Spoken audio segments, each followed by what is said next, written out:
بسم اللہ الرحمن الرحیم۔ مومنین کرام، یہ جو آپ ایک پوسٹ دیکھ رہے ہیں یہ سوشل میڈیا پہ اپلوڈ ہوئی اور مومنین کو آپس میں تقسیم کرنے کے لیے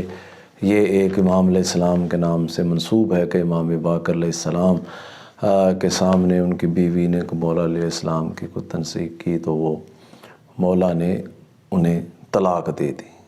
تاکہ یہ شیعہ نے علی آپس میں گروہ اور مکسر کے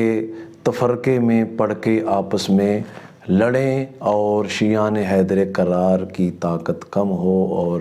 ان کے لیے بہانہ مل جائے تاکہ دنیا کو کہیں جی یہ دیکھو شیعہ آپس میں ہی لڑتے ہیں، آپس میں ہی فساد پیدا کرتے ہیں۔ جبکہ پہلی بات تو یہ ہے کہ الحمدللہ ثم الحمدللہ شیعان علی علیہ السلام مکسر کا بھی شیعہ سے کوئی تعلق نہیں ہے، غالی کا بھی شیعہ سے کوئی تعلق نہیں ہے۔ اب انہوں نے کہا کہ امام علیہ السلام سے یہ ایک فعل طلاق جو ہے یہ ناپسندیدہ فعل ہے اللہ کے، یعنی قرآن مجید میں بھی جو اللہ نے اپنے نبی کے لیے فرمایا کہ اگر یہ باز نہ آئی تو انہیں طلاق دے کے تم سے اچھی بیویاں عطا کر دوں گا، تو اس کا مقصد ہے پھر بھی طلاق نہیں دی۔ اسی طرح امام حسن علیہ السلام نے جودہ بنت اشعث ملعونہ بیوی تھی آپ کی، لیکن آپ علیہ السلام نے اسے پتہ تھا معصوم ہے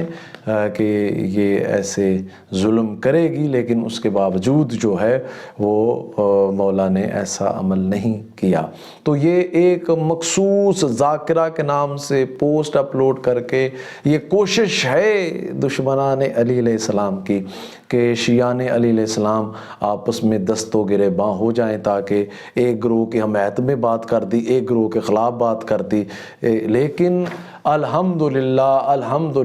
ثم الحمدللہ ہم حسینیت کے جھنڈے کے نیچے کل بھی اکٹھے تھے، آج بھی اکٹھے ہیں اور کل بھی اکٹھے رہیں گے۔ اس میں